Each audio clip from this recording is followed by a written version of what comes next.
Hello, my friend.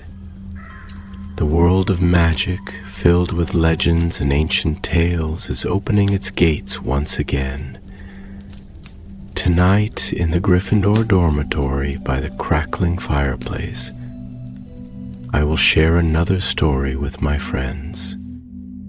Join us, for the magic is about to come alive. The Forbidden Forest was colder than usual that morning. Mist clung to the roots of ancient trees like ghostly fingers, and the distant cries of unseen creatures echoed through the undergrowth. But none of this troubled Hagrid, who came striding down the hillside with a proud glint in his eye and a wooden crate cradled in his arms. Behind him, a small group of students followed the winding trail. They wore thick robes and clutched their wands tightly, not just for warmth, but for comfort. This was the Forbidden Forest, after all. Every student at Hogwarts had heard the stories, acromantulas the size of carriages, centaurs who spoke in riddles, and creatures no one had ever dared name. "I hope it's not more blast-ended scroots," muttered Leo Flint, pushing a low branch out of the way as he trailed beside Iris Thorn. Iris gave him a sideways glance. "Don't jinx it." Leo grinned, unbothered. His dark green Slytherin scarf trailed behind him like a banner of mischief. You never know with Hagrid. One minute it's puffskins. Next thing you know, your eyebrows are gone. "I still think it's exciting," said Amit Sharma, cheerful even as he ducked a tangle of brambles. "We could be studying bowtruckles again, or maybe thestrals." Leo snorted. "Exciting until something tries to eat us." But Iris wasn't listening. She had paused beside an enormous oak, eyes fixed on the forest floor. The moss had pulled away from the roots in an odd shape, as if something beneath the earth had shifted. A chill danced along her spine. "Hurry along now," Hagrid called back to them. "You're not going to want to miss this." The clearing he led them to was a circle of stone, hidden from above by a canopy of black pine. In the center stood a pedestal, carved with runes worn smooth by age.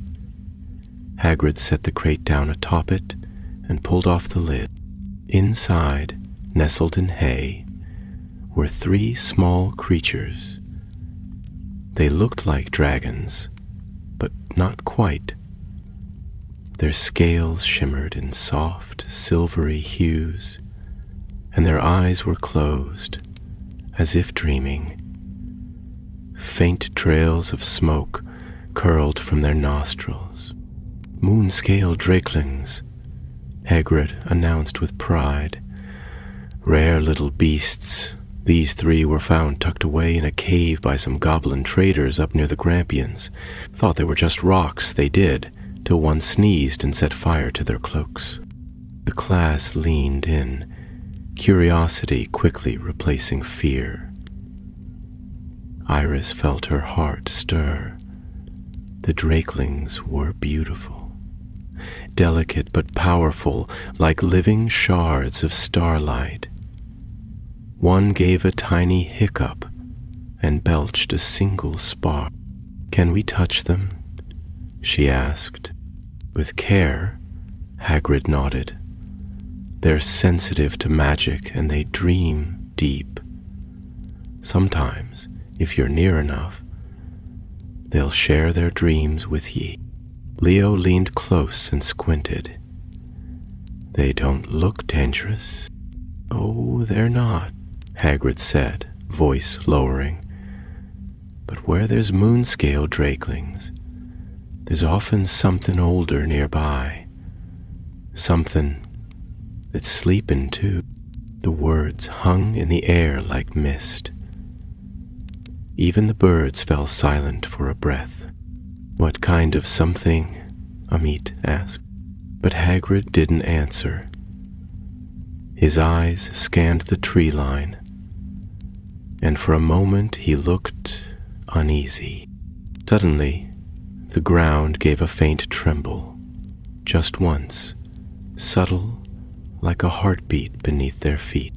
Iris knelt quickly, pressing her palm to the soil. There it was again, a faint pulse, not from the earth above, but from somewhere far below. "Hagrid," she began, but just then, a root beneath Leo's foot snapped, and he stumbled backward into a patch of dark ivy.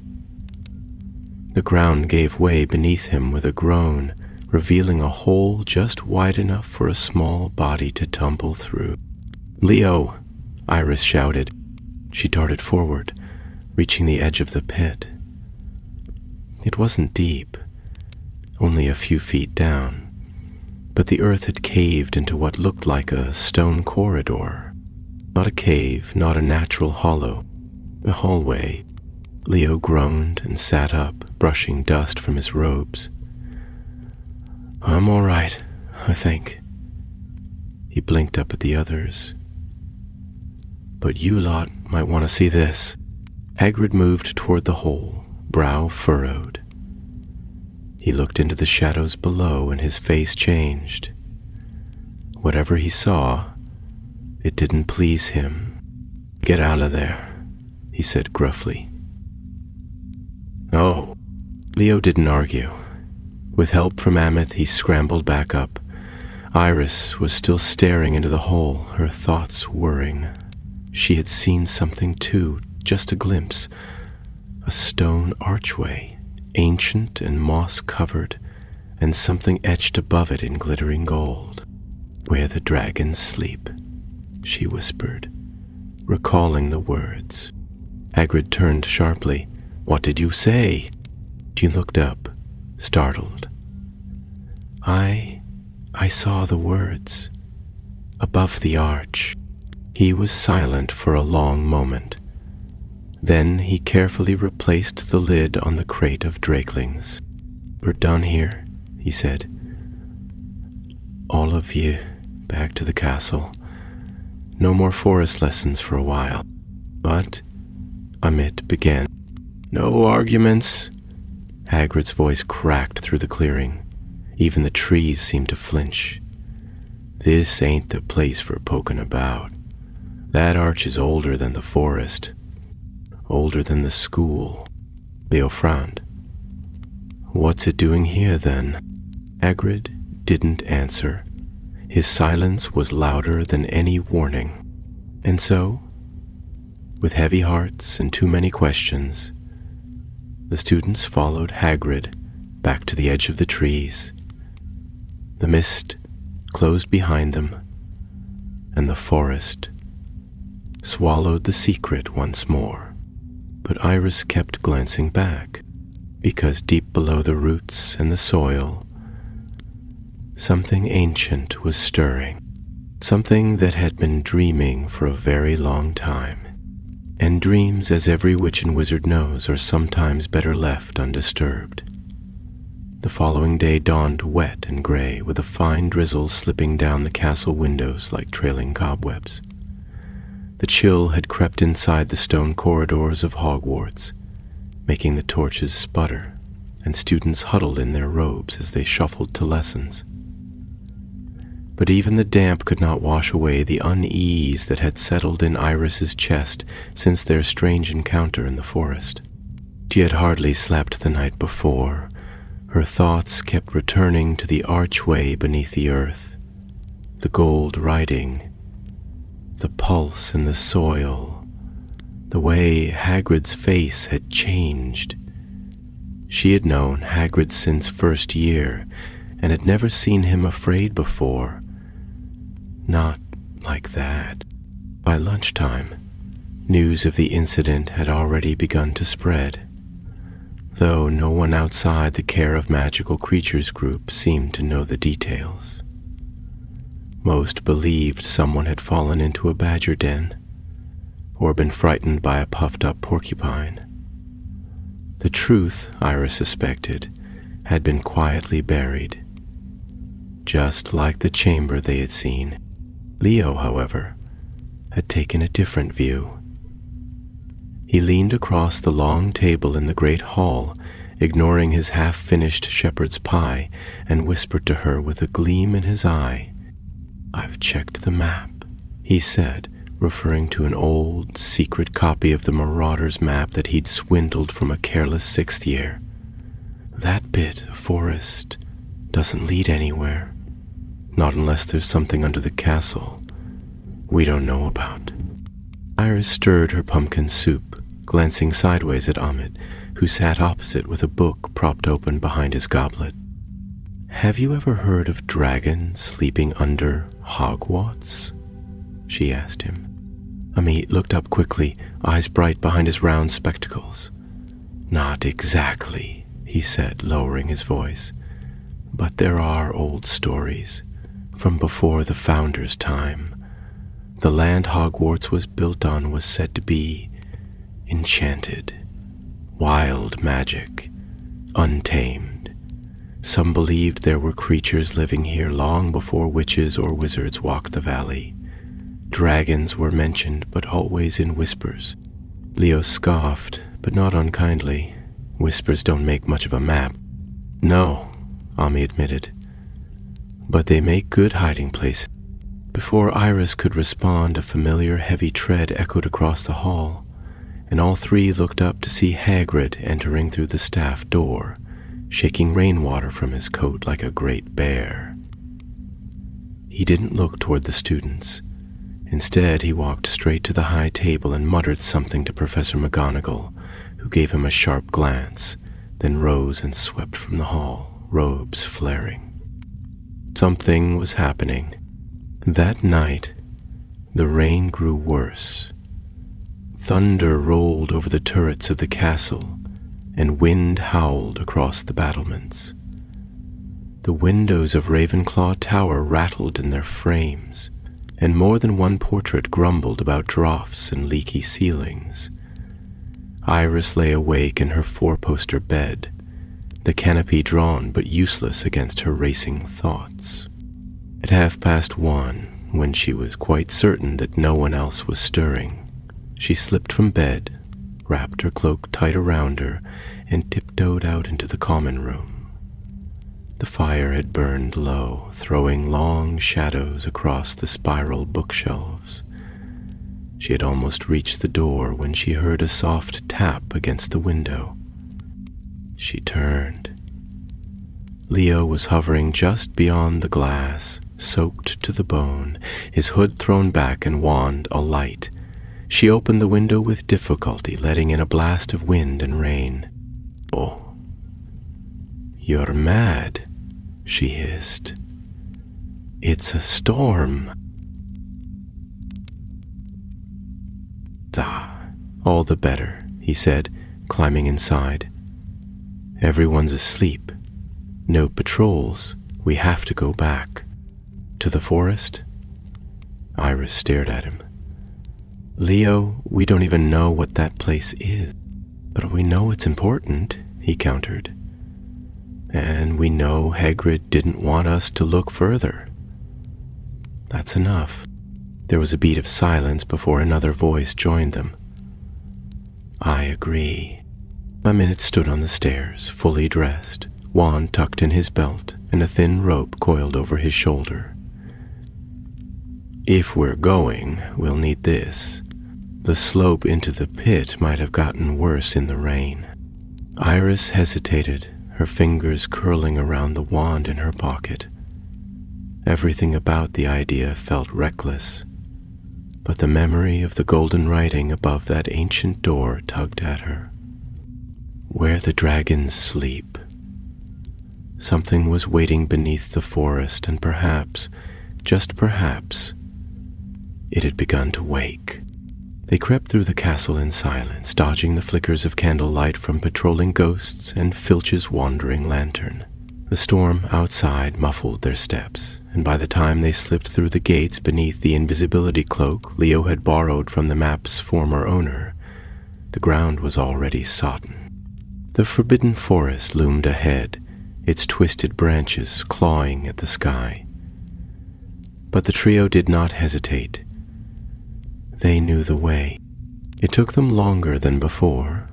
Twice they had to detour around fallen limbs and thickening mud, but at last they reached the clearing. The pedestal was still there, but the crate of drakelings was gone. In its place was a circle of scorched grass. Iris shivered. Something's been here. They found the sinkhole easily, though the rain had widened it. Amit knotted the rope to a thick root and lowered it carefully. Leo went first, then Iris, and finally Amit, each landing softly on a patch of dry stone beneath the forest floor. The air was warmer down here.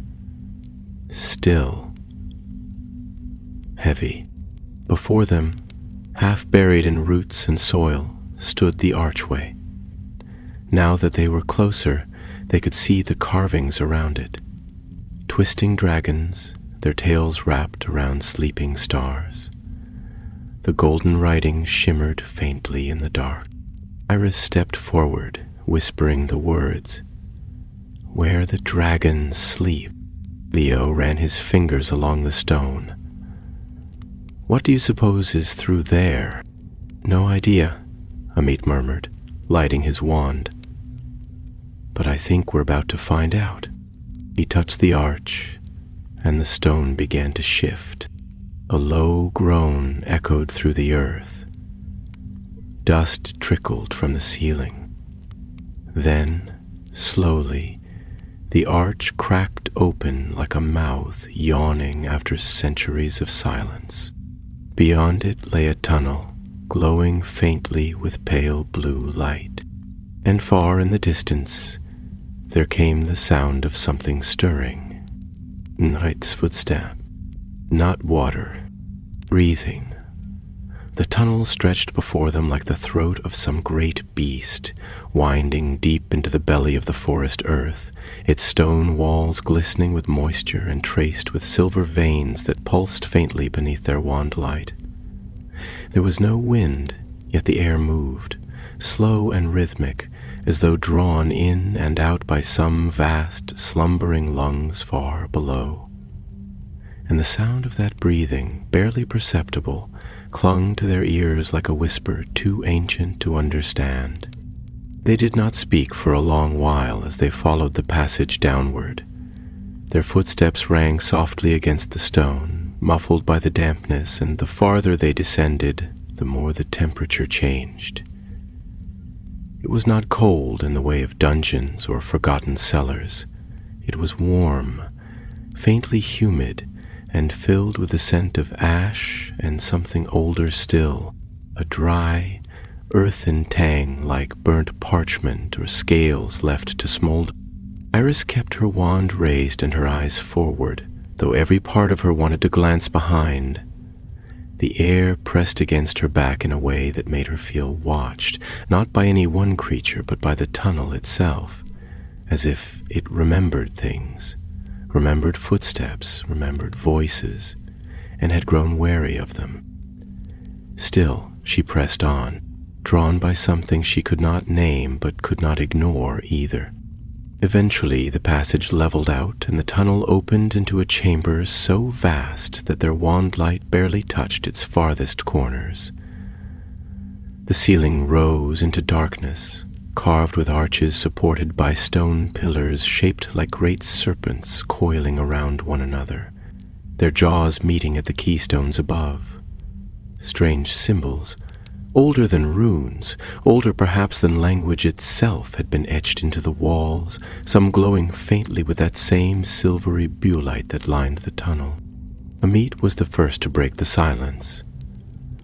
"This is no cave," he said quietly, his voice reverent and hushed. "This was made, built, long, long ago." Leo, less impressed by ancient architecture, walked to the center of the room, where a circular dais rose from the floor, its surface cracked but still bearing an engraving, 4 dragons in flight, their wings stretched toward a star at the center. He crouched and, ran a hand over it. "What do you suppose this is?" he asked. Iris knelt beside him, her fingers brushing the same engraving. She had expected the stone to feel cold, but it radiated a faint warmth that seemed to pulse in time with the distant breathing. A seal, maybe. Or a ward. "A prison," Amit said suddenly, and both turned toward him. He stood near the far wall where a mural, long faded, stretched from floor to ceiling. Dust and time had dulled its colors, but the figures were still visible. Wizards and witches, robed in styles unlike any they had seen before, stood before a vast shape curled beneath a mountain. An enormous dragon, crowned with horns like twisted iron, its eyes closed, its wings folded around itself like a slumbering god. Beneath it, chains of fire held it fast, and from the hands of the robed figures flowed streams of magic, binding it in place. "I've read about this," Amit said slowly, tracing the air in front of the mural as though reading invisible text. "Not in the library, not in any book we're meant to read. I found it once in a forgotten scroll in the restricted section. Half burned, more riddle than record. It spoke of a pact, a binding forged by the founders themselves. Between them and that?" Leo looked up at the dragon's painted form, which seemed to shift slightly in the flickering wand light, as though it might stir at any moment. "Not just that one," Amit said.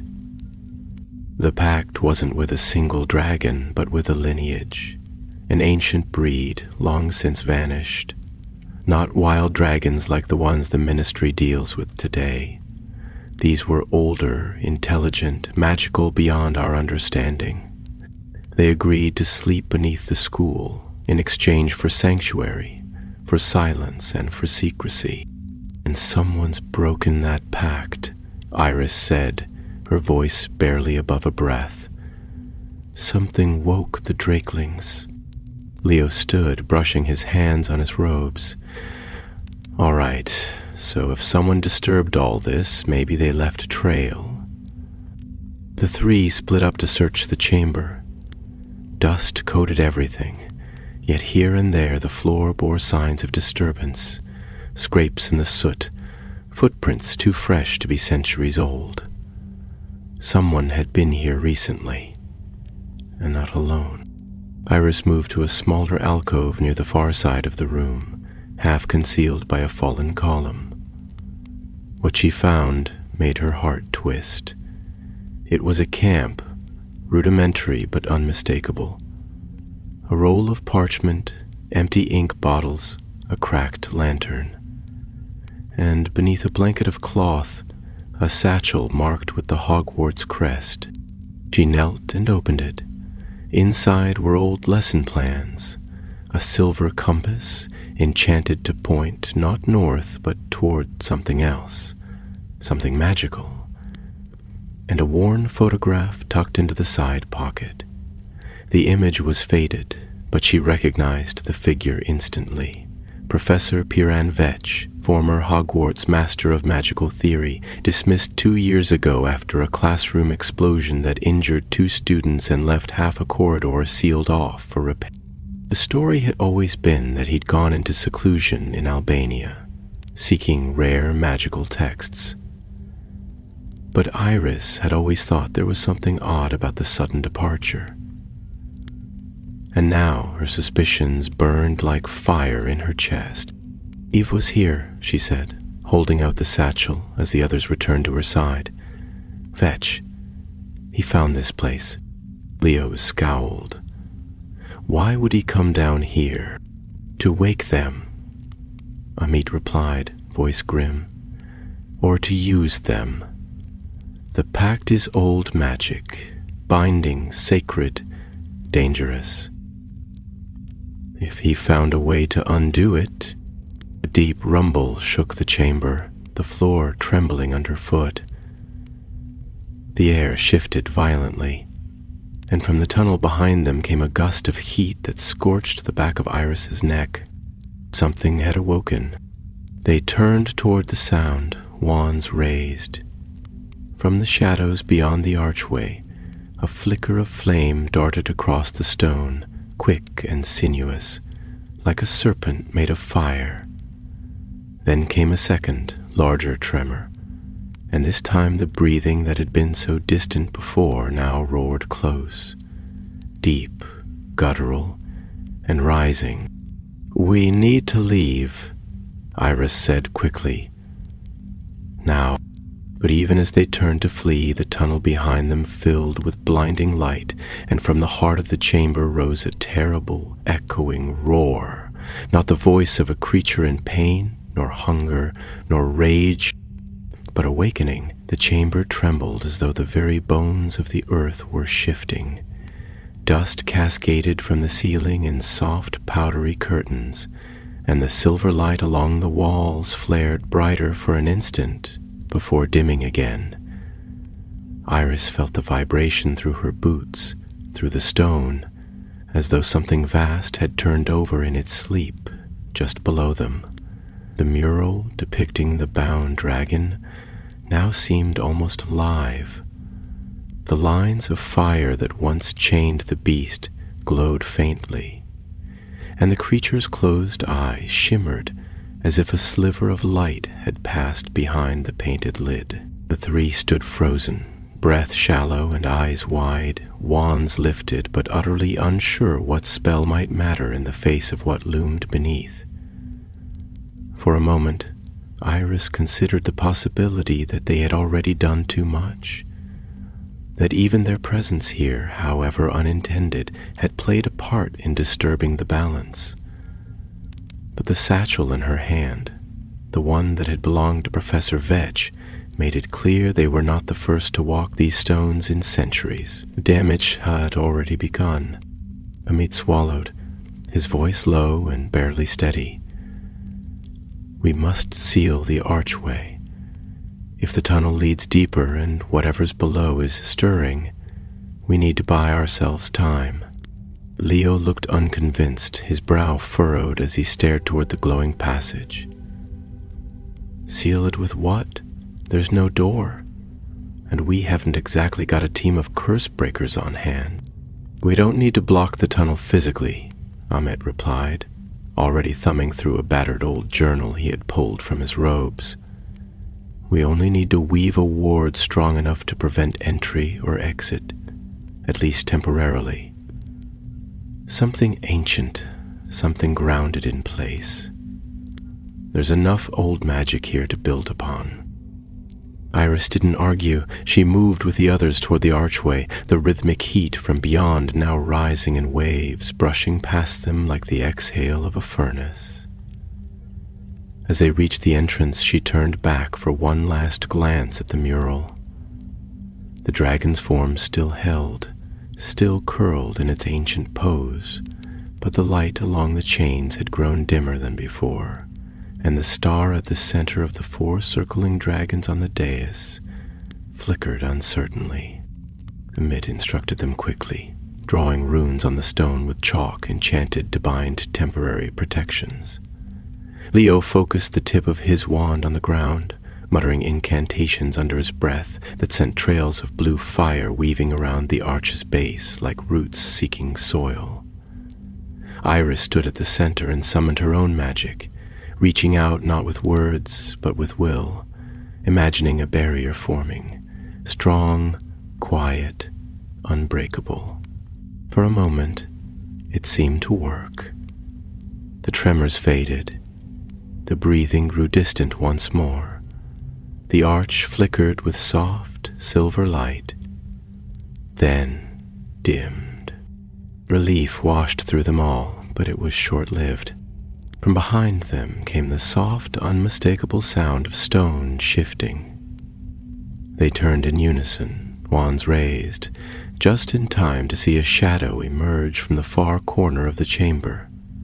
A figure, cloaked and hooded, moving with slow, deliberate steps across the broken floor. At first, Iris thought it might be another student, some foolish wanderer who had followed their trail, but as the figure drew closer, the air around it seemed to thicken as though it carried the weight of some heavy magic. When it spoke, its voice was quiet, dry as parchment and smooth as oil. I rather hoped it would be someone else. But you three will do. Leo stepped forward, wand aimed directly at the intruder. Who are you? The figure chuckled, and as it drew back its hood, the flickering light revealed a pale face, drawn and narrow, with sharp, clever eyes that gleamed with knowing. His hair was iron gray and swept back in a manner that had once been tidy, but now carried the wild edge of someone long removed from civilization. You already know, he said, eyes on Iris. Tell them, Miss Thorne. Her stomach dropped. The photograph, the satchel, the strange compass. It had all pointed to one truth. Professor Vetch, she said quietly. He bowed slightly, mockingly. Once, perhaps. Hogwarts has moved on. But I find I prefer the company of older things. Leo's eyes narrowed. You've been living down here? Studying, Vetch corrected with an air of mild offense. Observing, waiting. For what? Amit asked, voice tense. For them to wake, Vetch answered. He stepped closer to the mural, placing a hand gently against the image of the slumbering dragon. Do you know what this is, children? It's not just history carved in stone. It is prophecy. Not in the tea leaves and crystal ball sense, but in the deeper magic. The kind that binds time, place. He turned, his gaze sharp as a blade. The founders lied to us all. They did not destroy the most dangerous magical beasts they encountered. They made bargains, forged bonds, and then buried them where no one would look. But bargains decay, and what is buried remembers. You want to release them, Iris said, her voice steady despite the cold fear blooming in her chest. I want to give them what they were promised, Vetch replied, and in doing so, remind the wizarding world what power truly means. You'll destroy Hogwarts, Amit said. No, said Vetch, his smile thin and cruel. I will change it. Before any of them could cast a spell, Vetch raised his wand and struck the floor with the tip. A pulse of energy surged through the room, and the glowing chains in the mural shattered like glass. The dragon's eye opened, fully this time, bright and molten, burning through paint and stone alike. The chamber erupted in heat and sound. The mural cracked from ceiling to floor. Fire poured from the dragon's painted mouth, real fire that burst forth into the chamber with a roar. Vetch vanished into the smoke, his laughter ringing against the walls. 3 students ran. There was no other choice. The ward they had placed upon the arch shattered as a fresh tremor split the floor behind them. The tunnel began to collapse, roots breaking free from the ceiling as earth and stone groaned under the weight of the magic now unleashed. Iris stumbled, but Leo caught her, dragging her forward. They pushed through the dark, ducking falling debris, Amit shouting spells behind them to hold the ceiling up a moment longer. The blue light of the chamber faded into distance as they ran, and still the fire followed, not a blaze of destruction, but a summons, a beacon. The dragons were waking. The tunnel twisted and roared behind them as the ancient foundations of the forest groaned under the strain of returning power. Roots, once content to slumber in the darkness, now curled from walls and ceiling, coiling like serpents stirred from age-old sleep. The three students ran without looking back. The sound of their footfalls drowned beneath the thunder of cracking stone and the distant, terrible rumble that had once been only a breath, but now grew into something more, something like a heartbeat. The dragon's eye had opened, not merely in a painting, but in truth, and the world above did not yet know what that meant. The moment they reached the rope, Amit was already climbing, his wand clenched between his teeth and his face streaked with sweat and dust. Iris followed, her muscles burning with the effort, her mind still reeling with images of Professor Vetch and the fire that had poured from a wall. Leo brought up the rear, muttering complaints even as he hauled himself out of the pit, and just as he cleared the edge, the ground behind them gave way with a deafening crack, sealing the hole with a violent surge of earth and roots. For a time, none of them spoke. The forest was no longer silent, not in the way it had been. The trees shifted uneasily in the wind, and the leaves rustled with a nervous tremor. Somewhere deep within the forest, a creature gave a high-pitched cry, and was answered by another, farther away. The night had changed. The magic in the ground had awakened, and everything that lived in the forbidden forest had felt it. "We have to tell someone," Iris said at last, brushing mud from her robes and looking toward the distant lights of the castle. "We can't keep this quiet anymore, not with Vetch down there." Leo gave a short, humorless laugh. "And tell them what? That we followed a mad ex-professor into an ancient dragon chamber under the forest and woke something that might burn the school to ashes?" "Yes," said Iris simply. "Because that's exactly what happened." "Neat."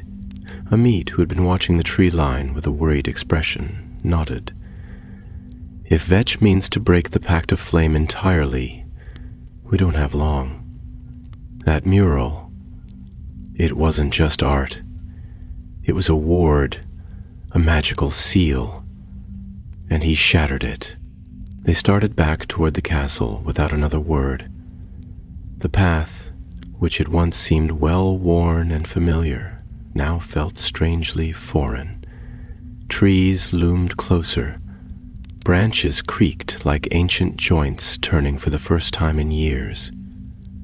The forest felt aware of them, as though it had witnessed their trespass, and now waited to see what they would do with what they had learned. By the time they reached the outer edge of the forest, the first hints of dawn were creeping over the horizon, washing the sky in pale, ghostly light. The castle stood tall and still, its towers untouched by the chaos brewing beneath the ground, and for a moment, Iris felt the terrible weight of what they knew. Hogwarts had stood for over 1,000 years, defended against dark lords, magical beasts, and curses older than Britain itself. But dragons, true dragons, ancient, magical, thinking dragons, were not foes to be outwitted by wards and charms alone. They slipped back through a side entrance, careful to avoid Peeves, and hurried through the empty halls until they reached the stone corridor that led to Hagrid's hut. A thin wisp of smoke rose from the chimney, and the soft clucking of chickens drifted through the morning air. They knocked 3 times, and a moment later the door creaked open. Hagrid stood in the doorway, still in his nightshirt, his beard tangled and his eyes bleary with sleep. At first he looked ready to send them off with a grumble about decent hours, but then his gaze sharpened, and he stepped aside without a word. The fire was still warm inside, and Fang thumped his tail once before curling back up beneath the table. Iris took a breath and began to speak. She told him everything, leaving nothing out.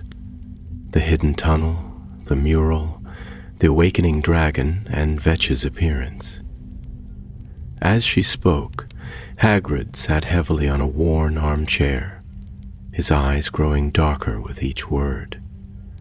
When she finished, the silence in the hut felt deeper than any they had experienced underground.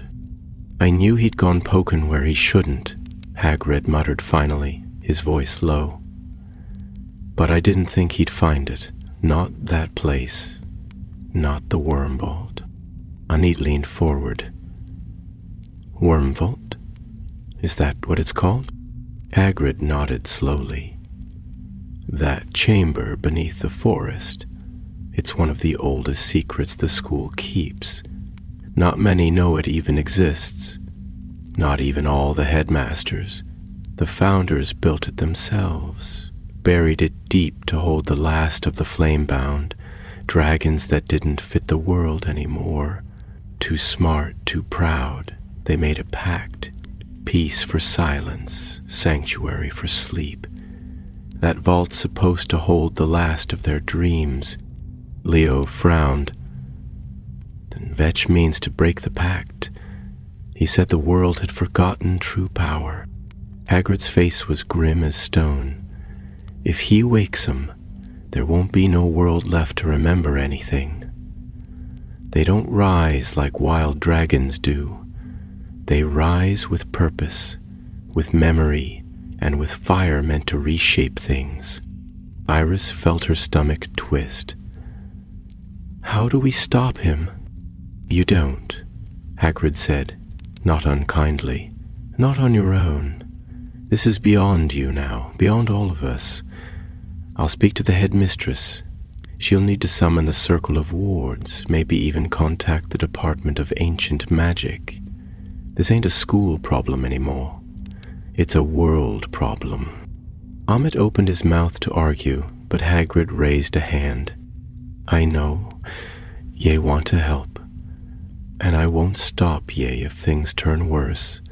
But right now, what we need most is information. If ye can find what Vetch is after, what he's trying to use to break the rest of the pact, then maybe we stand a chance. But no more wandering into ancient chambers, not without help. Swear it." They swore, though the oath weighed heavier on some than others. Leo looked unconvinced, and Iris knew that if an opportunity came to act, he would take it. She felt the same herself. For all Hagrid's warnings, there was no safety in waiting, not if the fire had already started to spread. As they returned to the castle, the sun rose higher, bathing the stone towers in soft gold. But Iris couldn't shake the image of the dragon's eye flaring to life, of fire bursting through stone, of Vetch standing alone beneath the mural like a priest at a long-forgotten altar. Something had shifted in the world, something old and buried that now reached toward the surface, drawn by broken promises and the recklessness of men. And somewhere deep beneath the roots of the forest, the dragons no longer slept. They listened. The next day unfolded with a peculiar hush about the castle, the kind that settled before a storm. The enchanted ceiling of the great hall showed nothing but gray clouds swirling in slow, deliberate circles overhead, as though the very sky above Hogwarts were turning something over in its mind. Though classes proceeded as normal, there was a weight in the air that the students could not name, but could all feel. Even the ghosts drifted more slowly through the halls, their translucent forms watchful, listening. It was as if the stones themselves held their breath. Iris spent the morning distracted, unable to focus on the steady drone of Professor Binns, who was currently recounting the Troll War of 1582 in his usual listless fashion. The words passed over her like mist. Her mind remained fixed on the forest, on the chamber, and on the fire in the dragon's painted eyes. She kept returning to the expression on Vetch's face, not madness, not even vengeance, but conviction. He believed he was doing something right, That made him more dangerous than any ordinary villain. Between classes, she met with Leo and Amit near the library, where they huddled behind a tall stack of spellbooks, pretending to search for a reference on magical contracts while they whispered furiously about their next steps. Hagrid had said to wait, but the three of them knew that waiting was no longer enough. If Vetch had already broken one seal, there was no telling how close he might be to breaking another. "We need to know more about the Pact of Flame," Amit said, pushing a dusty volume toward the others. "But most of it seems to be oral history, passed down through certain magical lines, not kept in books. The few mentions I've found say it was a magical accord, forged through fire and oath-binding, deep, elemental stuff." Leo raised an eyebrow. "Meaning, it's not just a promise made with wands and ink," Amit replied. "It's a pact sealed with something older. Blood, breath, and the true names of dragons." Iris glanced around the shelves and lowered her voice further. "Then what Vetch is doing isn't just waking dragons. He's unmaking the pact itself. He's trying to rewrite the terms.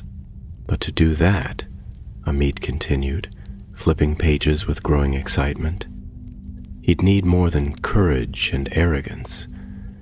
He'd need the original pact stone, the keystone where the founders sealed their agreement." Leo leaned forward. "And where would that be?" Amit hesitated. "Buried, probably beneath Hogwarts itself, most likely enchanted or hidden behind some sort of magical veil. Unless what?" Iris asked. "Unless it was moved," Amit said, frowning. "Protected. Think about it. If the founders feared the dragons might one day wake, wouldn't they ensure the pact couldn't be easily broken?" Leo leaned back, arms crossed. "So, either it's deep under the school, or someone took it long ago to keep it safe." Iris's eyes narrowed as a thought struck her. What if Vetch already has it? What if that's what he's been doing these past 2 years? Hunting it down piece by piece. The idea settled between them like a weight.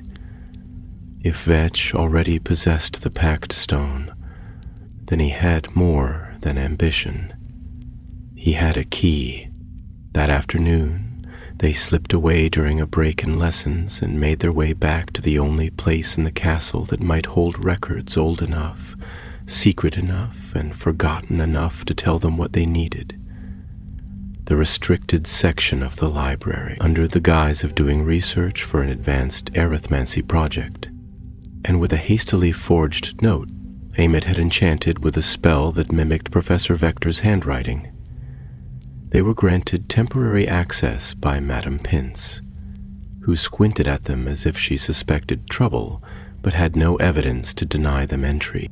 Inside, the air was thick with dust and silence. Books with spines of dragonhide and covers stitched from basilisk skin lined the shelves, and some volumes whispered softly to themselves as they passed.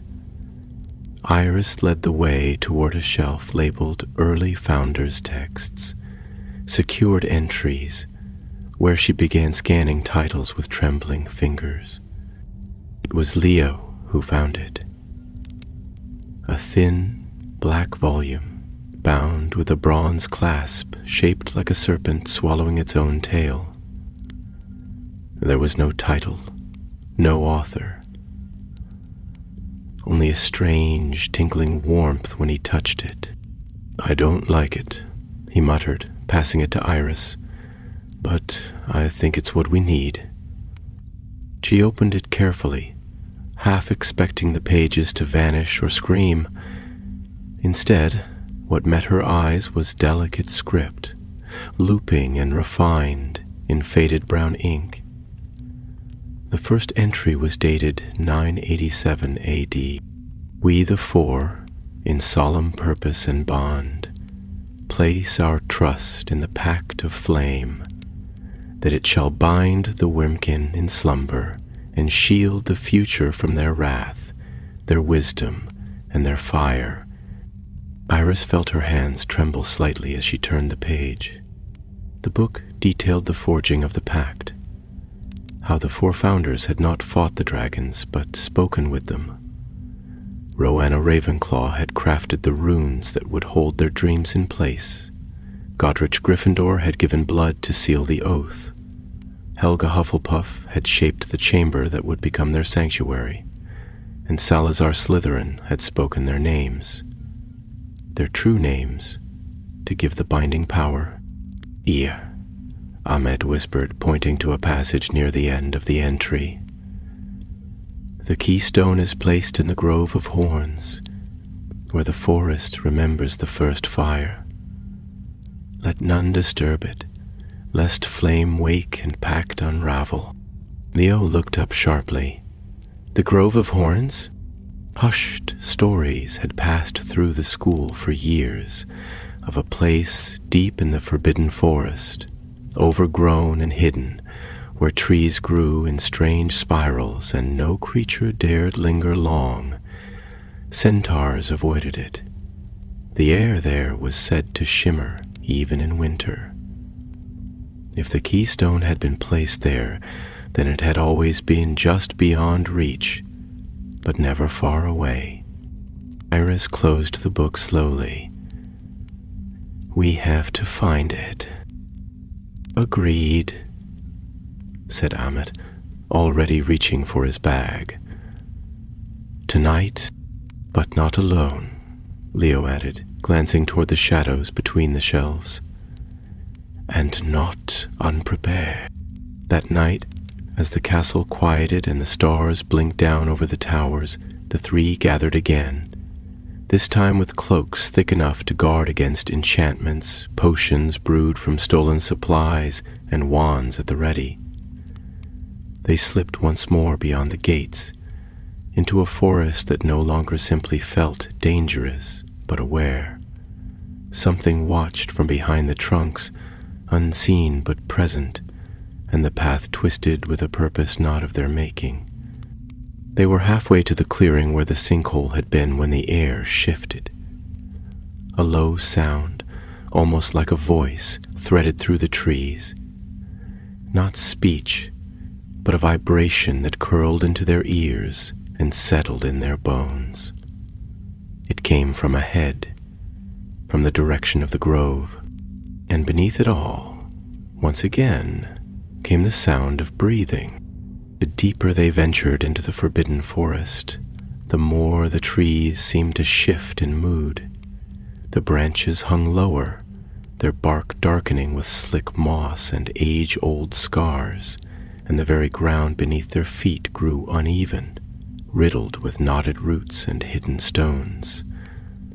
The usual noises of the forest, distant hoots, rustling leaves, the occasional skitter of small creatures, had all but vanished. In their place came a low, pulsing thrum, too steady for wind, too faint for footsteps. It vibrated in the air like the soft toll of a bear. They moved carefully, cloaks drawn tight, their wand tips lit with faint golden light. Ahmed held a compass in one hand, the needle spinning erratically until it snapped to attention and pointed southeast, its glow flickering each time they changed direction. It wasn't a normal compass. This one had been enchanted to follow magical concentrations, and right now it was humming with quiet urgency. "There," he said softly, motioning ahead. "See that rise in the trees?" Iris narrowed her eyes. A strange swell in the forest floor could just be seen between the trunks. An earthen hill, too smooth, too symmetrical to be natural. The trees on its edge leaned outward in unnatural curves, their branches reaching not skyward, but away from the center as though repelled by some force. A dim light shimmered faintly across the mound, not like fire or moonlight, but something more spectral. Faint wisps of blue and silver that drifted just above the grass. "The Grove of Horns," whispered Leo, his voice unusually quiet. "We found it." They stepped onto the slope together, and immediately the atmosphere changed. A sudden weight pressed on their chests, not from gravity, but from magic. Ancient, dormant, aware. The moment her boots crossed the mossy border, Iris felt her thoughts slow, not from confusion, but from awe. It was as if the forest itself were holding its breath, watching her, watching all of them. The grove was a perfect circle, ringed by 13 trees, each one twisted and tall, their bark as white as bone and their branches curled like antlers. At the center lay a stone slab, half buried in the soil, cracked but still whole. Runes danced across its surface, runes older than any she had studied, some flickering in and out of visibility, as if not entirely part of this world. They approached the slab with caution, and Amit crouched beside it, brushing leaves away with trembling fingers. "This is it," he murmured. "This is the keystone, the heart of the pact." A faint warmth pulsed beneath the stone, and as they stood over it, the runes began to react to their presence, glowing brighter with each heartbeat. Iris knelt beside Amit, her fingers hovering just above the stone's surface. She felt something there, not a voice, but a feeling.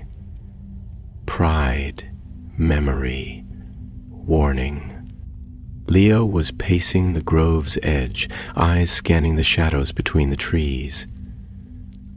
"This is too easy," he said quietly.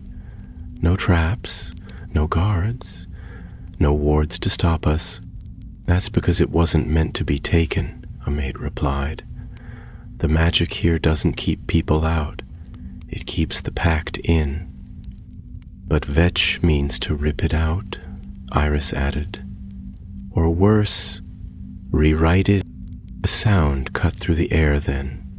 Not loud, but sharp and clear, a cracking twig.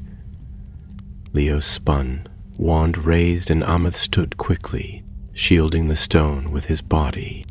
From the edge of the grove, a figure emerged. At first glance, he appeared only a shadow among many, but as he stepped into the silver dew light, there was no mistaking him. Professor Piron Vetch, no longer cloaked in the dust of ancient chambers, stood straight-backed and watchful. His robes were different now, not tattered but formal, as though he had donned them for a ceremony, their deep green fabric woven with thread that shimmered faintly when he moved. His face bore the same gaunt sharpness as before, but there was something else behind his eyes now. Hunger. Not for food or power in the ordinary sense, but for completion. "I must admit," he said, voice soft and even, "I hadn't expected children to find this place first, but I suppose it's fitting. The future confronting the past." Leo stepped forward, wand aimed squarely at Vetch's chest. "You're not getting the keystone." Vetch smiled, and in that smile was the certainty of a man who no longer saw himself as breakable. "I already have what I need," he said. "This is just the final note in the symphony. Once the stone is broken, the pact unravels completely. The dragons will wake not as beasts, but as gods returned." "You can't control them," Iris said, her voice steady. "Even the founders couldn't. That's why the pact was made." "I don't want to control them," Vetch replied.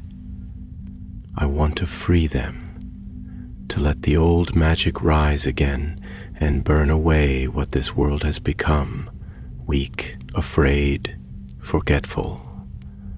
We were once creatures of flame and will, We can be again. Amit shook his head. This isn't restoration. It's annihilation. Vetch raised his wand, and the ground beneath the keystone began to tremble. The light from the runes surged, flaring wildly. The 13 trees groaned, and sparks leapt from their branches as the grove itself began to resist. Iris reacted first, casting a shield between Vetch and the slab. Leo followed with a binding spell, but Vetch deflected it effortlessly, his magic sharp and ancient, not shaped by the laws of Hogwarts, but by older forces. The fight was quick and fierce. Spells darted like lightning between branches, and the grove erupted with noise as branches cracked and roots split the earth. Amit, ducking beneath a spell that seared a mark into the grass, reached the keystone and pressed his palm to it. He closed his eyes, reached inward, and whispered not a spell but a plea. To the magic itself, to the dragons, to the memory of those who had once forged peace. The runes responded with a flare of blinding light. Vetch screamed, not in pain, but in fury, as the light drove him backward. The slab lifted slightly, hovering above the ground, and then, with a pulse of energy, it sank back into the earth, sealing itself with new runes that glowed brighter than before. The pact, it seemed, had heard the warning. When the light faded, Vetch was gone. Not vanished in death, but withdrawn, as though the grove itself had repelled him. The trees were silent once more, the air still, the magic calm. The keystone slept again, but its slumber, Iris now understood, was not endless. And those who stood beneath the banners of Hogwarts might one day need to stand beside dragons once more. The forest, once filled with whispers and weight, had fallen into an uneasy silence. The light from the runes etched across the keystone had dimmed to a quiet hum, their glow no longer defiant but vigilant, like eyes kept half-lidded in wary watchfulness. The 13 trees around the grove stood motionless now, as though holding their breath, and the faint shimmer in the air that had greeted the students upon arrival was gone, replaced by a stillness that was neither peace nor surrender, but pause. Iris remained kneeling beside the stone, her hand still resting upon its cool surface, the echo of magic still prickling in her fingertips. She could feel the strain within it, the heavy, coiled tension of something old and immense that had been stirred and forced, however briefly, to remember. And it had remembered. It had listened to Amit's voice, not as command, but as invocation, and for now it had chosen not to wake. Behind her, Leo paced the perimeter of the grove with short, sharp steps, his eyes darting toward the shadows beyond the trees. His knuckles were white around the hilt of his wand, and though he said nothing, his posture carried the restless energy of someone who knew too well that what had just occurred was not a victory, but a reprieve. Amit stood near the roots of one of the horn-like trees, his expression calm but worn, as though a year had passed in the space of a single hour. His hands were tucked behind his back, and though he did not speak, Iris could tell he was thinking, calculating, connecting pieces. Eventually, Leo broke the silence. "He'll come back," he said, glancing over his shoulder. "Vetch. He's not the type to vanish after one failure, especially not when he's convinced he's right." "He's wounded," Iris replied, finally rising to her feet. "Not just physically. The grove rejected him. The pact rejected him. He'll be forced to rethink his approach. But that won't stop him," Ahmed added, He's not acting out of ambition. He's chasing a truth, one he believes only he has the strength to pursue.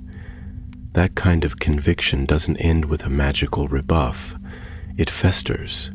It becomes obsession. They stood together for a moment longer, each lost in their own thoughts, before Iris turned back to the keystone. "We can't protect this alone," she said quietly. "This place, this magic, it was never meant to be defended by students in the dark. We have to tell the headmistress, the ministry even. The pact of flame must be remembered, not buried." "I agree," said Amit, and Leo, after a brief pause, gave a curt nod. Their journey back through the forest was slower than before. The tension in the trees had not vanished entirely, and though the path seemed clearer in places, as if the grove itself had left a traceable trail, the weight of what they had witnessed lingered in every footfall. More than once, Iris caught sight of movement between the trunks, shapes that vanished the moment she looked directly at them, the centaurs perhaps, or other guardians of the deep woods, drawn to the magic that had been stirred. They did not intervene, nor did they approach, but their presence was unmistakable. By the time the castle's great silhouette rose once more above the canopy, the sky had begun to brighten with the early fingers of dawn. The clouds, pale and sleepy, drifted slowly across the heavens, and the turrets of Hogwarts glimmered with dew, as if the night's memory had settled upon them like a spell of its own. The trio crossed the grounds quickly, sticking to the edges of the lawn until they reached the shadowed archway beneath the astronomy tower, where they paused to catch their breath. The castle was waking. Owls stirred in the owlery. A distant clatter in the kitchens hinted at breakfast preparations, and the portraits along the lower corridors were beginning to murmur drowsily to one another. They had returned just in time to blend in with the first students, emerging for the day, but none of them went to breakfast. Instead, they climbed the marble staircase to the headmistress's office, Iris leading the way with purpose, the others following in quiet accord. The stone gargoyle guarding the entrance blinked at them as they approached, and Amit stepped forward, clearing his throat. "Urgent matter," he said. "We need to see the headmistress. It concerns the safety of the school." The gargoyle, after a brief consideration, stepped aside. Inside the circular office, lit by morning light filtering through tall, narrow windows, Professor McGonagall stood beside her desk, already dressed in dark green robes and scanning a long parchment filled with ministry correspondence. She looked up as they entered, her eyes sharp and unreadable behind her square spectacles. "I presume this is not about a late transfiguration essay," she said. Iris stepped forward, voice steady and clear. "It's about the Pact of Flame, the Keystone, and Piran Vetch." There was a long pause. McGonagall's eyes narrowed ever so slightly, and then she moved to her chair, motioning for them to sit across from her. "Begin at the beginning," she said, "and do not leave anything out." They told her everything. The chamber beneath the forest, the runes, the awakening dragon's eye, Vetch's intentions, the restricted texts, the grove of horns, and the keystone itself. They described the fight, the spell, and how the grove had answered their call not with violence, but with judgment. As they spoke, McGonagall listened without interrupting, though her expression tightened with each new revelation. By the time they had finished, the office felt colder than before. the sunlight through the windows paling beneath the weight of what had been spoken. When Iris fell silent, McGonagall remained quiet for a time. Then she stood and crossed to the portrait of Albus Dumbledore, whose painted eyes watched them with somber understanding. "It was bound to rise again," she murmured. "Secrets do not stay buried at Hogwarts, not forever." Turning back, she fixed them with a look both stern and proud. "You were reckless," she said. "You disobeyed instructions. You ventured into ancient magic that even most professors do not understand, but you did not do it for glory. You did it to protect the school." She paused, then added, her voice softer, "And I believe you may have bought us time." They left the office with promises that the grove would be warded, that the Ministry's Department of Magical Agreements would be informed, and that they themselves would not be expelled, though the possibility had very nearly been real. Iris felt the weight in her chest shift, not lifted, but shared. As they walked through the corridors once more, surrounded by students unaware of what had nearly broken free beneath their feet, Iris looked to her friends and saw in their faces something resolute. They had stood before the sleeping flame and walked away, not untouched, but unchanged. And deep in the forbidden forest, where the grove now watched with quiet breath, the dragons continued to sleep, but their dreams had been stirred. In the days that followed their return from the Grove of Horns, Hogwarts seemed unchanged to the casual observer. The staircases still shifted at the most inconvenient moments. Peeves continued to delight in upending ink bottles and causing first years to trip over invisible shoelaces, and the kitchens remained as cheerfully busy as ever, producing feasts and puddings that made even the most anxious students forget their worries. Yet, beneath the surface, something had undeniably shifted. Iris felt it in the way the wind curled through the corridors near the upper towers, in the strange way her wand occasionally sparked without reason, and in the low hum she sometimes heard near the forest's edge when walking across the lawns at dusk. The headmistress had moved quickly, though with typical discretion. Wards had been strengthened around the forest's perimeter, new protective enchantments quietly woven into the ancient trees, and a team from the Department of Magical Agreements had been seen speaking in hushed tones with McGonagall late one evening in the courtyard. Even so, it was clear that the school's defenders did not entirely understand what they were guarding. The Pact of Flame was not a threat that could be captured in reports or locked in a vault. It was living magic, slumbering, waiting, bound by promises older than most remembered to ask about. Leo, despite his usual distaste for anything resembling rule following, had taken to patrolling the outskirts of the forest on his own, always under the pretense of collecting ingredients for potions or delivering messages for Professor Slughorn. He never said what he was looking for, but Iris knew he feared Vetch might return, creeping in under the cover of the trees or through some forgotten tunnel. Amit spent long hours in the library, combing over obscure magical texts and translating what little he could from fragments of ancient arithmancy, many of which made only partial sense unless read aloud under starlight or at a precise lunar angle. He had taken to keeping a quill tucked behind his ear and muttering to himself as he walked, oblivious to anyone who stared. As for Iris, she found herself drifting between classes with an unease she could not name. There was no danger pressing at her from all sides, no immediate alarm, but she could not forget the way the dragon's eye had opened in the mural, or the sound of fire tearing through stone.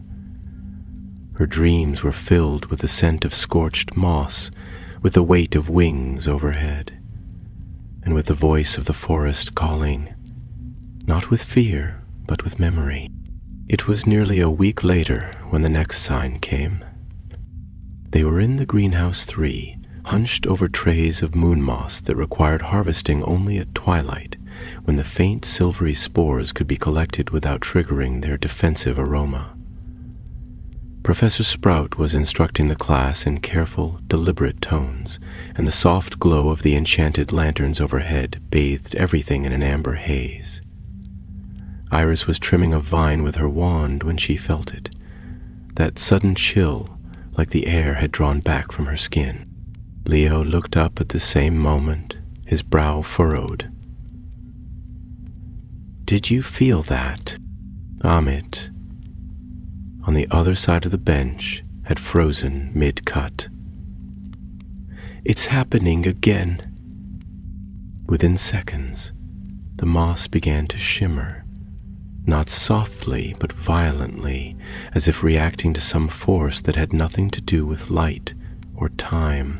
Several students backed away in alarm as the plants released their spores prematurely, filling the air with a thick, sweet-smelling fog.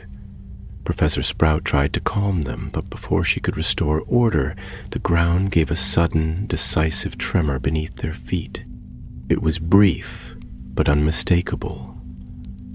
Not the trembling of distant thunder, but the kind of shift that suggested something vast had stirred deep underground. Soil shifted, glass rattled. A flower pot shattered on the floor.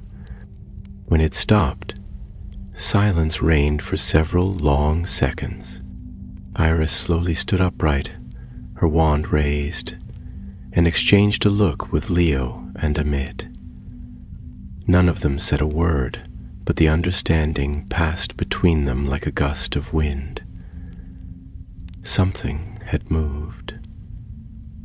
Something beneath. That evening, they met again in the room of requirement, which now took the form of a circular chamber filled with floating candles and bookshelves laden with magical lore.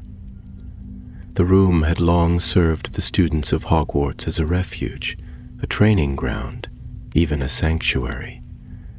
But tonight, it felt like a war room. It paced before a conjured blackboard, diagrams and runes appearing at the flick of his wand, while Leo leaned against the windowsill, his arms folded, his eyes flicking toward the moonlit grounds beyond. It wasn't just the moss, Amit said. Several magical species reacted at the same moment. The bowtruckles in the forest became agitated, the thestrals fled the western glen, and even the grindylows in the black lake surfaced for the first time in months. "It's a chain reaction," Iris said quietly. "Something is disturbing the magical balance beneath Hogwarts.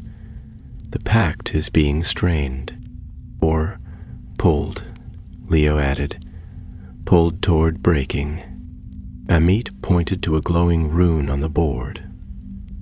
"I think Vetch is continuing his work, maybe not in the forest, maybe somewhere deeper. If he couldn't claim the keystone, perhaps he's found another way to weaken the spellwork of the pact itself. There are references to secondary seals, binding sites connected to the first. If he found one..." Iris stepped forward. "Then we need to find it too." Leo raised an eyebrow. "Before he does something worse." They returned to the map. Not the Marauder's map this time, but a drawn network of magical currents beneath Hogwarts, overlaid with ley lines and rune channels that Amit had pieced together from ancient sources. At its center was the castle, but stretching out from it, like the branches of a sleeping tree, were lines of power that touched stone, root, and cavern. "There," Amit said, tapping the map, "the Hallow Spring Caverns. They're beneath the oldest foundations of the school, forgotten since the days of the founders. If there's a secondary seal, that's where it will be. And if Vetch is there..." Leo muttered, not finishing the thought. They looked at one another, and Iris saw in her friends the same grim certainty that had taken root in her.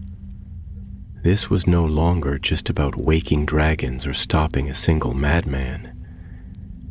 This was about the heart of Hogwarts itself, the oldest bonds woven into its foundations, and the promise made between flame and stone that had preserved the wizarding world for 1,000 years.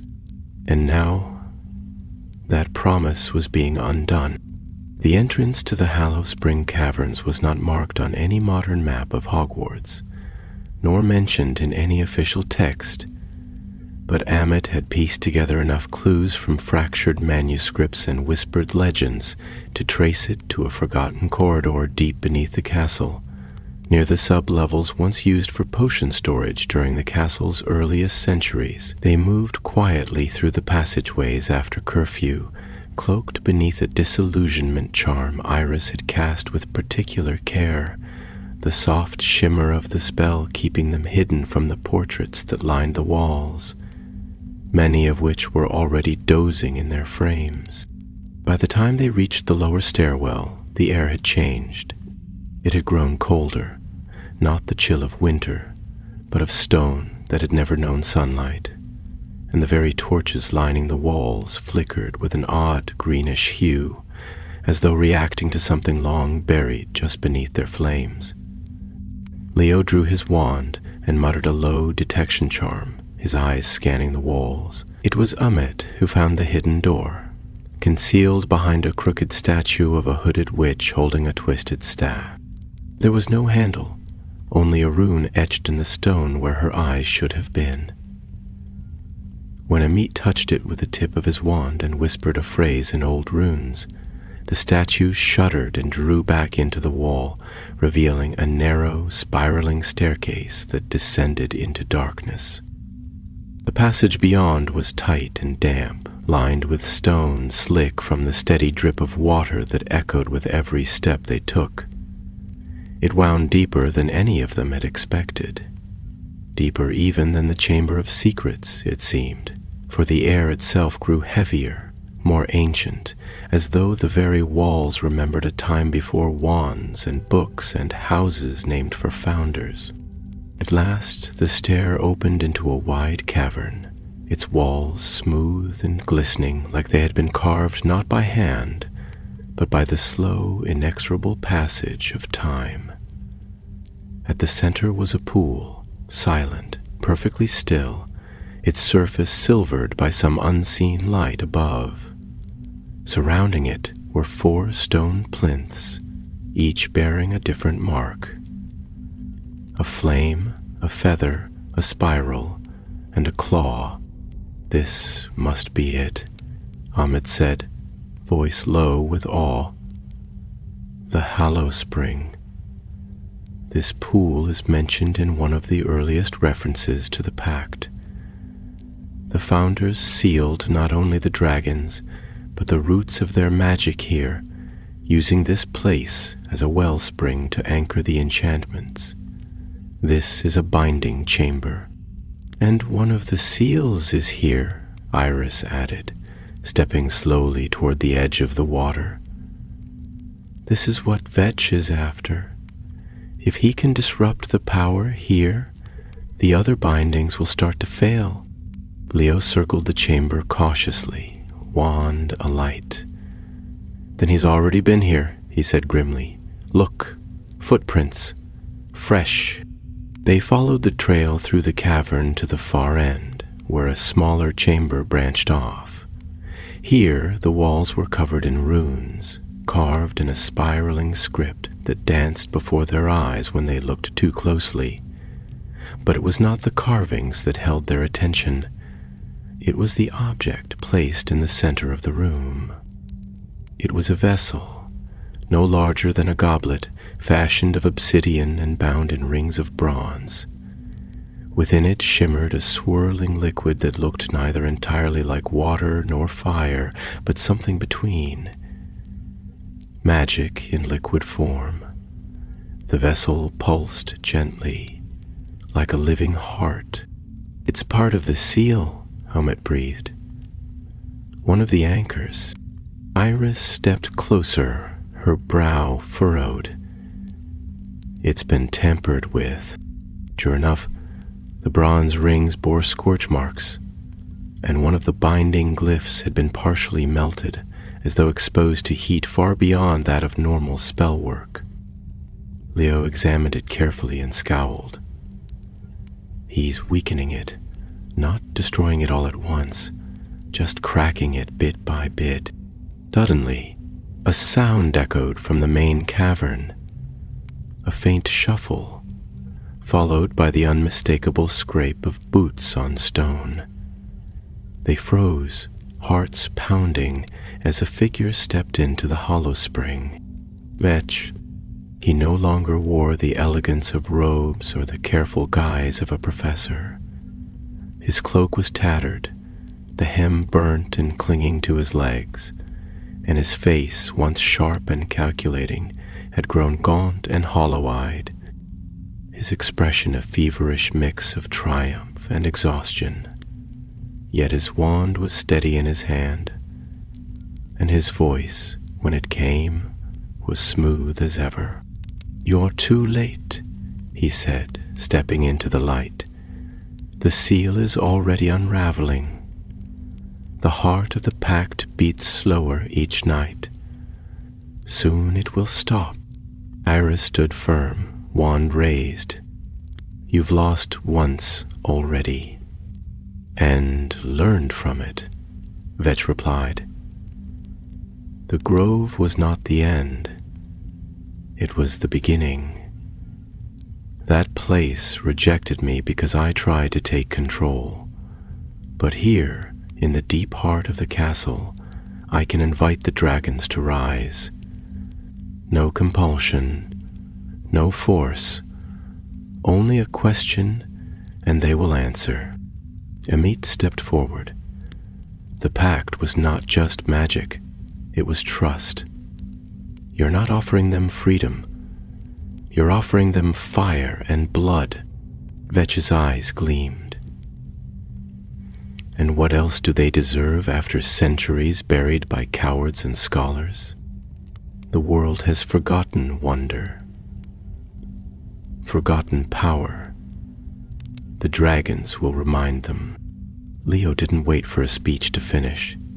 He fired a stunner directly at Vetch's chest, but the man deflected it with a practiced flick, and the duel began in earnest. Spells flared through the chamber, lighting the cavern with bursts of color and shock waves that made the walls groan. Vetch moved with surprising speed, conjuring wards and fire in equal measure, and though the three students worked in perfect tandem, it was clear they were outmatched. Vetch had steeped himself in this magic, twisted his own strength with the raw power leaking from the broken seal. Every blow he landed echoed with something deeper than spellcraft, something ancient. But they were not without allies.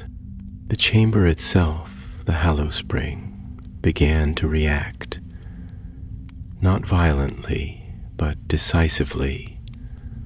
The plinths pulsed with light, and the pool shimmered brighter with each passing moment, until the entire cavern was awash in silver-blue glow.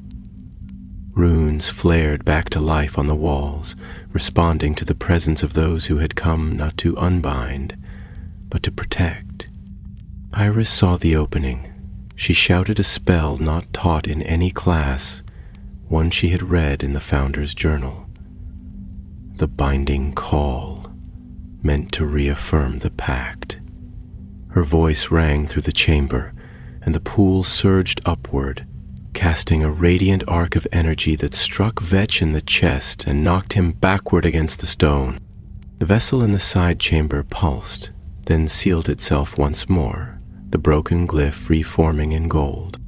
Vetch lay stunned, unmoving, his wand clattering to the floor.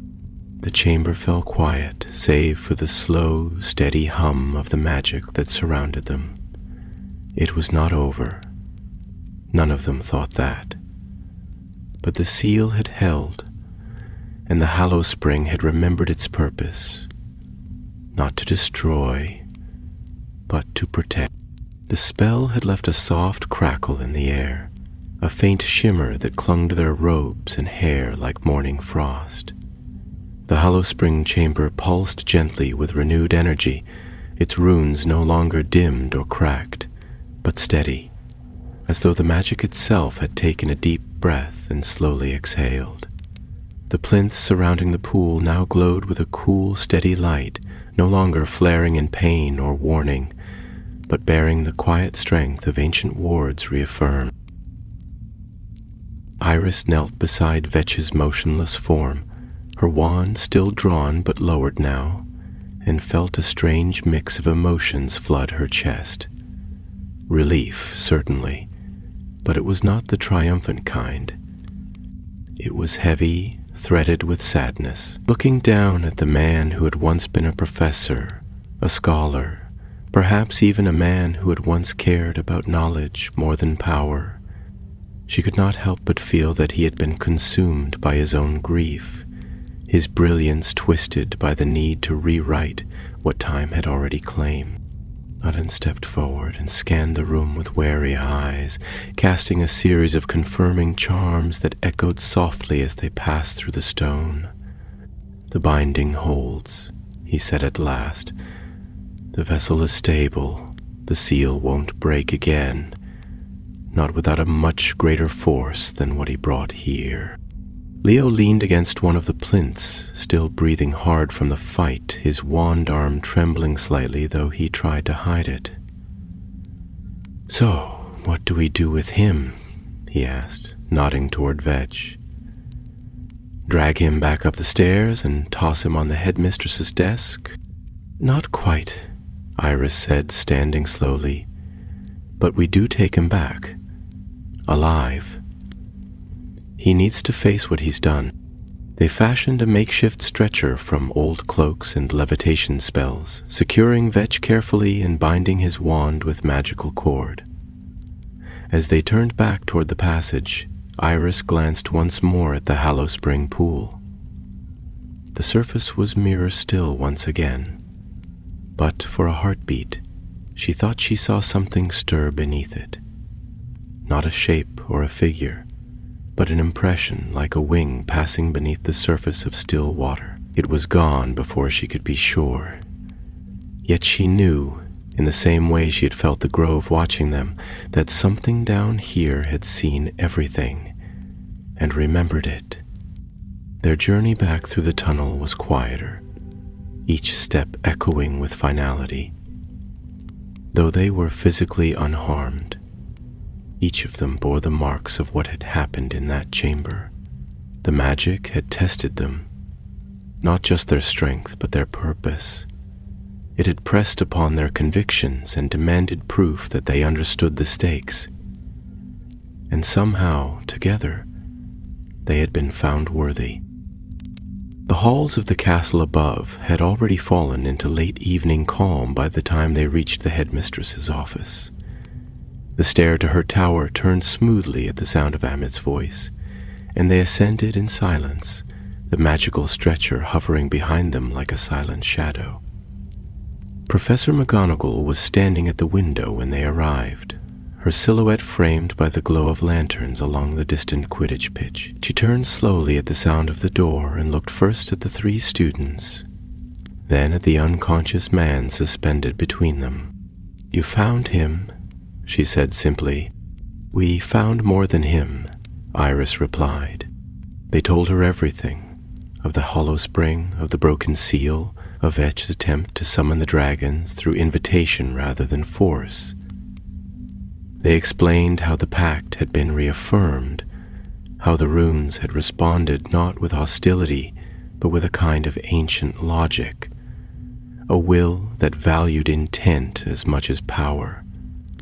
They spoke of the vessel, of the echoes in the water, and of the moment the cavern itself had seemed to awaken. McGonagall listened intently, her face stern but unreadable. When they finished, she stepped forward and examined Vetch. Her wand moved in small, efficient motions as she confirmed his condition, then bound him in a protective charm, before summoning a ministry envoy through the enchanted fireplace. "Your attention to St. Mungo's first," she said, turning to them, "for magical exhaustion and likely a full psychological review. He may face trial, but he will be treated with care. That is not your burden to bear." She paused, then added with a rare softness in her voice, "You've done something extraordinary. Something most witches and wizards twice your age would not have had the courage or clarity to attempt. You protected more than Hogwarts. You preserved a part of our history that might otherwise have been lost forever." A flicker of something like pride passed over her features, and she gave a slow, respectful nod. In the days that followed, things slowly returned to their rhythm, as things at Hogwarts often did. Yet the change was not lost on those who looked closely. There were new protections around the forest.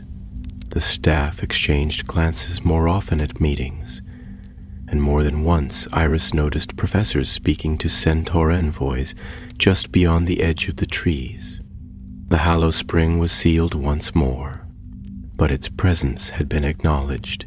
The ministry, for all its caution, had dispatched a team of magical historians and ward specialists to investigate the site, working quietly and respectfully under the supervision of Professor Flitwick and two unspeakables from the Department of Mysteries. No mention was made of dragons in the official reports, of course, only of disturbances in latent magical infrastructure and the unexpected discovery of a pre-founding magical node. But the students who had seen the truth kept it between them. One evening, as they sat together on the astronomy tower beneath a sky scattered with stars, Leo turned to the others with a wry grin. "Do you think they really believe we just stumbled into a magical cavern and accidentally saved the wizarding world?" Amit, leaning against the battlements with a book in his lap, smiled faintly. "If they don't, I'm not going to correct them." Aris looked out over the forest, where the trees swayed gently beneath the moonlight, and felt something deep within her settle at last. The fire beneath the world had not been extinguished. It never would be, but it had been heard and it had listened, and for now that was enough. Regret had begun its quiet sweep across the grounds of Hogwarts, softening the earth and coaxing life from trees that had spent long silent months standing guard beneath snow and moonlight. The lake gleamed under a pale sky, its surface no longer mirrored in ice, and even the forbidden forest, shadowy and ancient though it remained, now rustled with a livelier sort of breath. Buds on low branches, soft chirps in distant foliage, and shafts of light breaking through canopies that had long been draped in gloom. Yet despite the beauty of the season, there was a watchfulness about the grounds, not one born of fear, but of reverence. The tale of what had happened beneath the school was not spread through gossip or whispered through corridors. It remained in the quiet exchanges between three students who had ventured deeper into the foundations of Hogwarts than most dared imagine. Iris, Leo, and Amit carried their knowledge like a lantern in the dark, not flaunted, but protected. The headmistress had insisted that the official records remain vague. Magic, older than memory, must be preserved with discretion, she had said, or it becomes myth, twisted into danger. The Hallow Spring remained sealed, its entrance closed to all but a handful of trusted historians and ministry guardians, who treated it not as a discovery, but as a rediscovered responsibility. The Department of Magical Agreements had made no public statement, and no Daily Prophet headline declared the return of the Pact of Flame, but those who needed to know had been told, and Hogwarts itself, its portraits, its staircases, its walls steeped in centuries of memory, had taken the secret into its very stones. In the weeks following the confrontation in the caverns, Professor Vetch remained in custody at St. Mungo's, drifting between silence and incoherent muttering.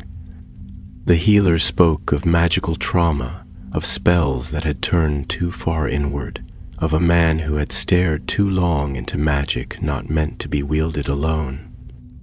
There was no trial, no charges, only quiet containment and the promise that he would not be allowed near such magic again. For Iris, the aftermath was both quieter and more complicated than she expected.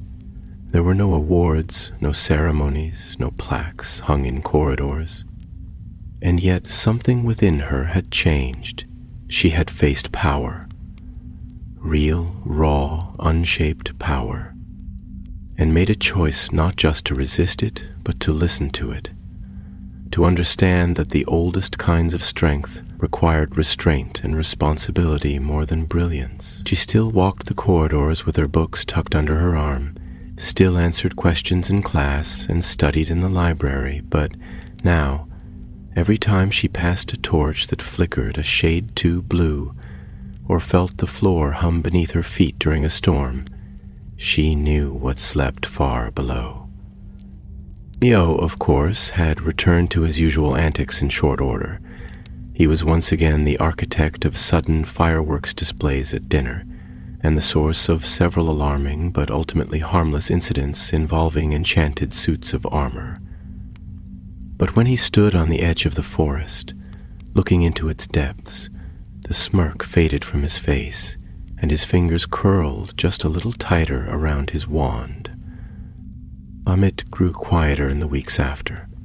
He spent more time by the library windows, Quill scratching notes into a worn, leather-bound journal he refused to let anyone see. He claimed it was nothing more than academic reflections, but Iris suspected he was recording what had happened not as a tale to share, but as a truth to preserve, for the day when someone else might need to remember it. They remained friends, closer now than ever before, not because of shared classes or house rivalries, but because they had stood together at the threshold of something immense, something that could not be explained to anyone who hadn't felt the earth tremble with breath from beneath, or seen the eye of a dragon open in painted stone. That sort of understanding, once forged, never faded. The term drew to a close with the usual flurry of exams and late-night revising, and as the castle prepared for summer, students packed trunks, owls circled the towers, and the Hogwarts Express prepared its long journey south. On the final evening, beneath a golden sunset that painted the lake in molten hues, Iris found herself once more near the edge of the forest, the grass warm beneath her feet, the trees dark and silent in the distance. She was not afraid of them now. She respected them. From behind her, the soft crunch of footsteps drew closer. Leo flopped down beside her in the grass without a word, hands behind his head, staring at the sky. A moment later, Amit joined them, holding a folded sheet of parchment in his hands. "I finished it," he said. "Finished what?" Iris asked, glancing sideways. "The record. The one I've been writing since the Hallow Spring. I think it's time. I put it away." "Where?" Leo asked, peering at him with curiosity. Amit smiled faintly. "In the room of requirement. If the magic still recognizes need, maybe one day someone will find it." They sat in silence for a while, the kind of silence that didn't need filling, and as the last rays of sunlight touched the tips of the tallest towers, Iris closed her eyes and listened, not for danger, not for prophecy or warning, but for peace. And in that stillness she felt the faintest ripple beneath the soil, a reminder that magic slept below them, vast and dreaming, ancient and powerful, bound by choice and trust. For now, the dragons would sleep, but if ever they were needed again, if the world forgot itself, or the promises once made were broken anew, she knew they would rise, not in rage, but in memory.